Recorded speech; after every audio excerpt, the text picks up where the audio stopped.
LambdaGeneration. Hello everybody and welcome to a brand new episode of All Things Lambda, the community show that shows the community what the community has been showing.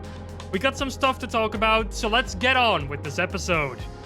About 15 years ago, Valve released a little title called Half-Life 2. Obviously, nobody really cared and the world moved on. Then, in 2007, Valve released the Orange Box, which broke some stuff in Half-Life 2 and its episodes. Now, at the tail end of 2019, Valve decided to bring an update to this fairly unknown family of games to fix some of the things they broke over time. Yes, you heard that right.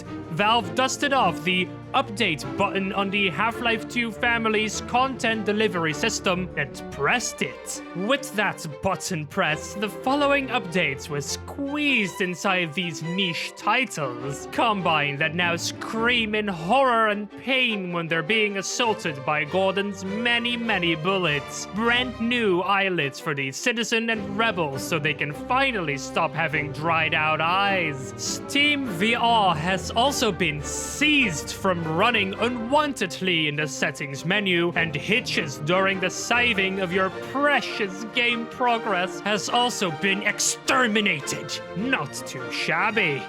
I applaud you, Valve. Could have been a bit sooner, though. You know, the community fixed most of these things already. Anyway, if you want to read up on the changelog yourself, I've left a link in the description below. Now, if you excuse me, I'm going to replay the entirety of Half-Life 2 to see every single character blink.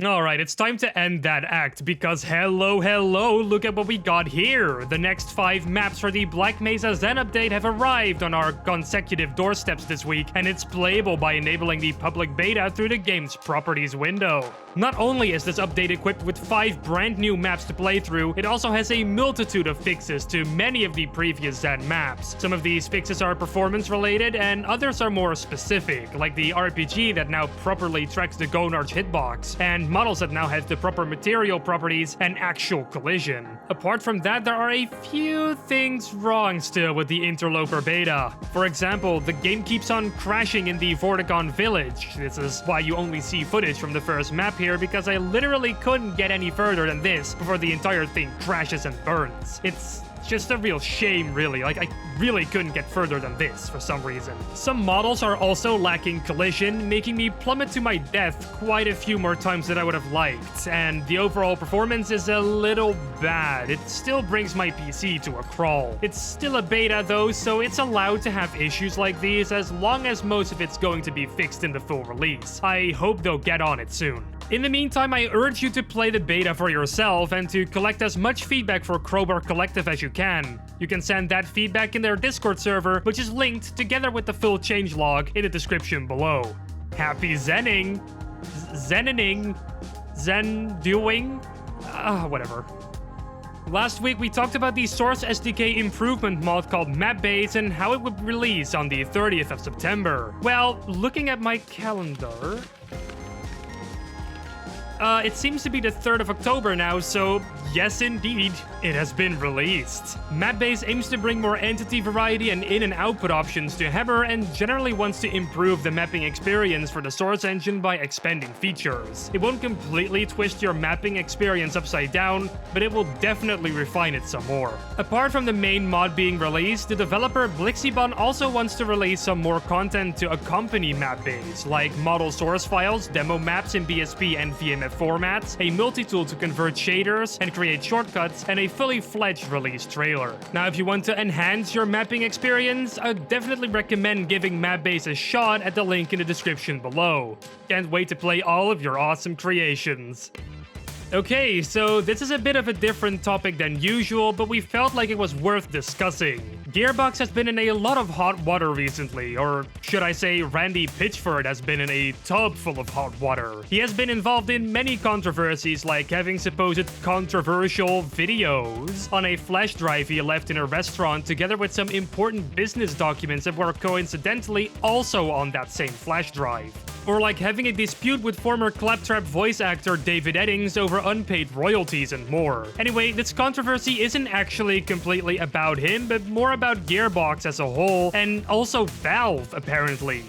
Let's get into the meat. Bobby Prince, the composer of the original Duke Nukem 3D, had a very interesting way of working with 3D realms back in the day. Instead of composing the music for them and giving the rights away to 3D realms, he gave them a license to use a specifically composed music in Duke Nukem 3D. A license GEARBOX didn't renegotiate with Prince here for the World Tour edition of Duke Nukem 3D that released in 2016, which left him with a lot of unpaid royalties. Prince did reach out to GEARBOX before the game would launch to negotiate the license agreement, Pitchford even telling Prince that he would take care of him and that he'll do him justice. But seeing that this has turned into a full-blown lawsuit recently, those negotiations went nowhere. So where does Valve fit in here? Them and GEARBOX have long parted ways, right? Well, technically yes, but also not really, as GEARBOX is still with their games on Steam, just like Duke Nukem 3D World Tour, which Prince decided to request a takedown for. Valve, however, ignored this takedown request and landed in court with GEARBOX. This will no doubt leave both companies with a "so, how are you, old buddy?" kind of awkward moment in the court booth. Both Valve and GEARBOX now have 21 days to respond. I wish them the best of luck in that. If you want to read more about this lawsuit, I highly recommend you read the PC Gamer article we linked below. I hope Prince gets the money he deserves. He did some great stuff for Duke 3D. Black Mesa Azure Sheep is back in the news, this time with a new screenshot and a brand new soundtrack piece. The screenshot shows us their take on the Zen border world, which looks strikingly similar to Crowbar's version now that the assets are available to everyone. They honestly got the style down quite well. It actually looks like, well, Zen. The piece of soundtrack we got here is called Without Fear, and it sounds like this.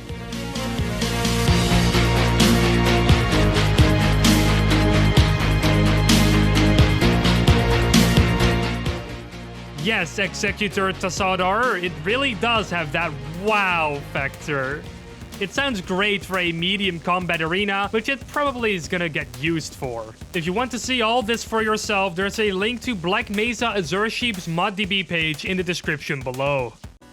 It's almost time. The HEV power bank that's being crowdfunded right now is ending its campaign today, and it hasn't quite reached its goal for $50,000, only sitting at $8,980 at the time of writing. One of the problems that the campaign faced was that it didn't really get picked up by any mainstream media sources, so not a whole lot of people knew about it. Another problem was that they didn't really have a functional prototype to show the world. If they had that, I think more people would have been inclined to give it a shot. But alas, can't change the past now. Now I'm interested. Let us know in the comment section below if you donated to this campaign, and if so, what you think about it not making its goal. I mean, there's still a small amount of time left, but, no, it ain't happening, folks. If you want to go to the page yourself and check it out, I've left a link in the description down below. You know what's also down below? Our social media links, of course. Yes, I know this segue is rather cheap today, but I've been awake for a long time at the time of writing this, so actually, I've been awake for a while now as well, so it worked either way. Don't forget to join us on Discord as well to continue the conversation. The intertext this week was actually made up by a Discord user. Maybe your intertext will be featured next week. Also down there are my social media links. That'll be my Twitter page and my YouTube page. I'm actually busy with a brand new video for my own channel, so you might want to wait for that. This is actually one of the most fun videos I've ever made. And with that, I'm going to end episode 63 of All Things Lambda. We'll be back next week, of course, with more Half-Life news, but in the meantime, don't forget to subscribe and to ring that bell icon to never miss another episode. Salutations, and take care.